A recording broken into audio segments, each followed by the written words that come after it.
I think the key lesson learned is that Dr. Fauci misled the country, and he did so right from the get-go. By February 1st, 2020, Dr. Fauci knew 7 fundamental facts, represented by the first 7 posters behind me, 7 fundamental facts that he did not share with the American people. First, he understood that American tax dollars went to eco-health, and that money was then funneled to a lab in Wuhan, China.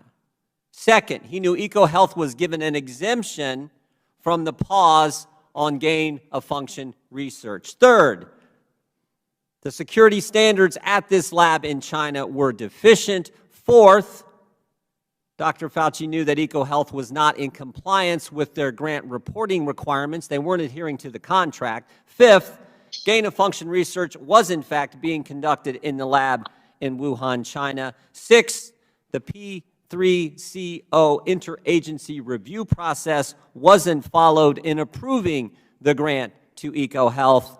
And finally, 7, Dr. Fauci likely knew, let me say it the other way, Dr. Fauci knew that the virus likely came from the lab that our money was sent to. So think about it. American tax dollars went to a company that wasn't properly vetted, that didn't comply with its contract, who sent that money to a lab in China that wasn't up to code and was doing gain-of-function research. And what happens? The very city where that lab is at, a deadly virus breaks out, a deadly virus that would ultimately kill 6 million people around the world. And what did Dr. Fauci do when he had this information, again, February 1st, 2020? What did he do with this information? Did he tell the President of the United States?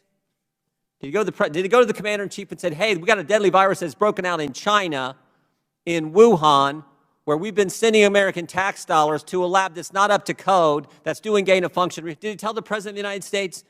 Didn't tell the President. Did he tell the Chief of Staff? You know, maybe he thought, you know what, I don't want to take this bad news to the Commander-in-Chief. Maybe I'll give it to the Chief of Staff. I know he'll tell him. He talks to him every day. Did he tell the Chief of Staff?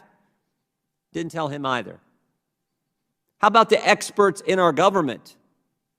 Did he tell his boss? Did he tell Secretary Azar? Did he tell Dr. Redfield, Dr. Birx? Did he tell Dr. Giroir, one of our witnesses today? Didn't tell any of them either.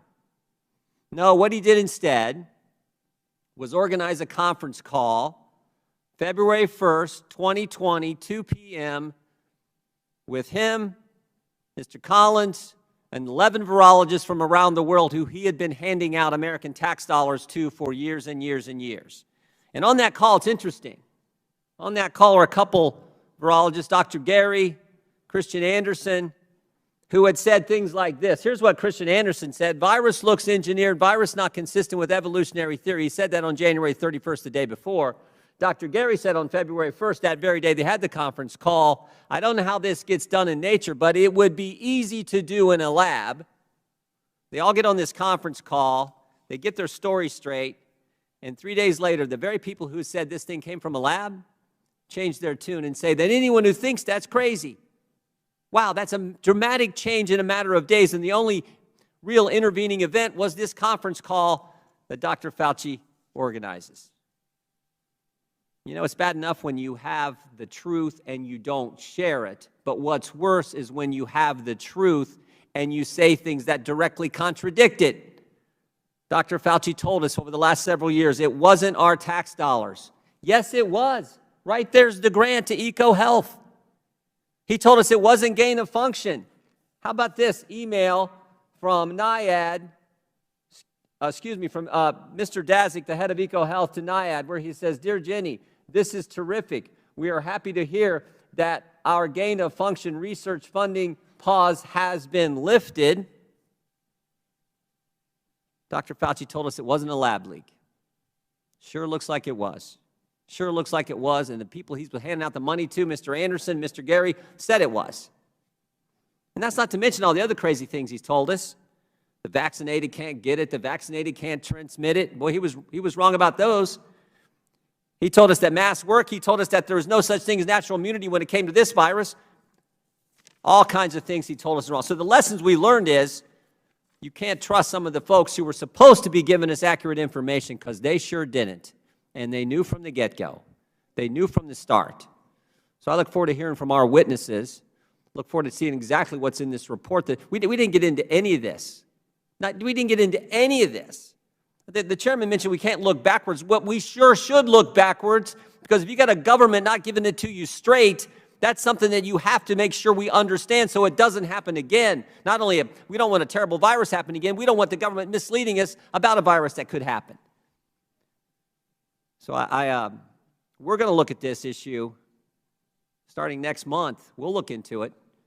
And we'll make sure the country gets the facts like they should have had, on February 1st, 3 years ago.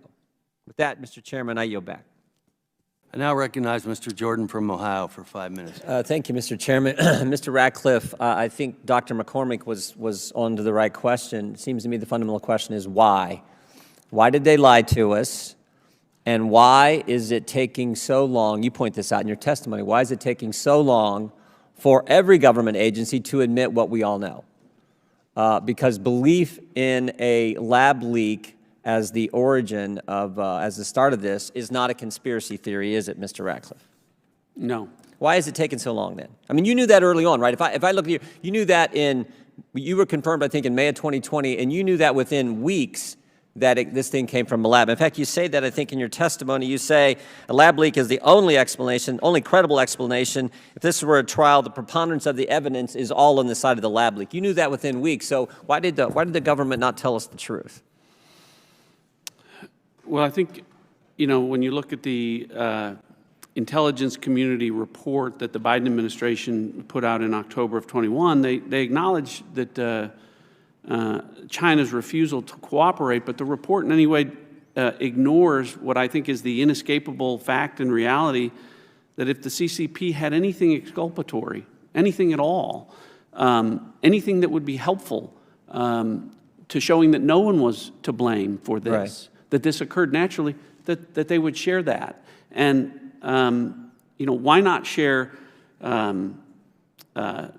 data, samples, research, everything that tends to show that they had access to, that would tend to show that this was naturally occurring and tend to show that lab leak theory really was a conspiracy theory. But they didn't do that because they couldn't do that. And to me, that's why making an assessment with some level of confidence is something that should have been done a long time ago by the intelligence community. Yeah, we need to protect sources and methods.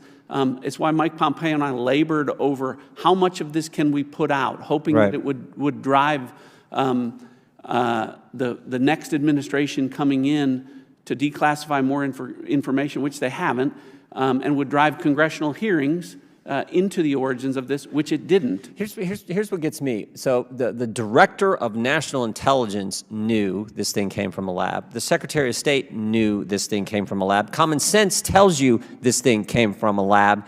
And frankly, even the guys who called us names knew it came from a lab because we have their emails. We have their emails from the start. Mr. Gary says, I don't know how this happens in nature. It'd be easy to do in a lab.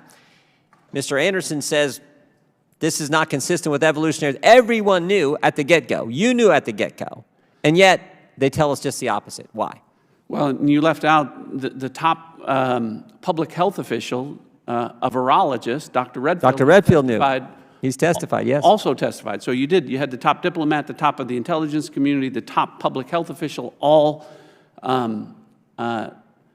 telling you with some confidence level that the most likely origin of this was a lab leak. And I think that, unfortunately for political reasons and political narratives, it was difficult. So did you talk with Dr. Fauci during this time frame when you get in May and over the next several months? Did you talk to Dr. Fauci anytime? No.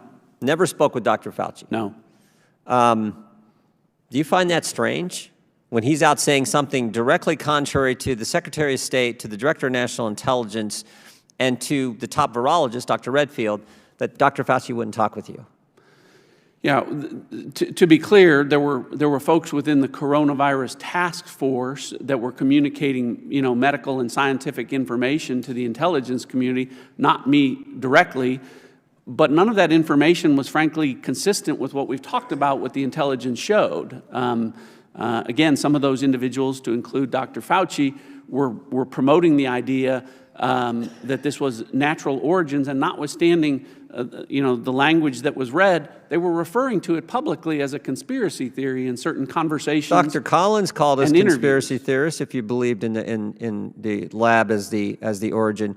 Tell me why do you think Fauci and Collins took that? I got my theory and I think I'm right, but I'd like to hear from the Director of National Intelligence what he thinks Fauci and Collins' motivation for sharing false information with the American people. Well, I think the best evidence of that is their own conversations, which say that they didn't want unwarranted or unwanted, or I think the term was unwanted attention to the relationships that were taking place between Western virologists and those working within the Wuhan Institute of Virology and funding sources for some of that research. Our money to a lab in China that wasn't up to code, that was doing gain-of-function research, and that's where this thing came from. That's what they didn't want us to know. You agree with that, Mr. Ratcliffe? I do agree with that. That's important. Thank you. I yield back.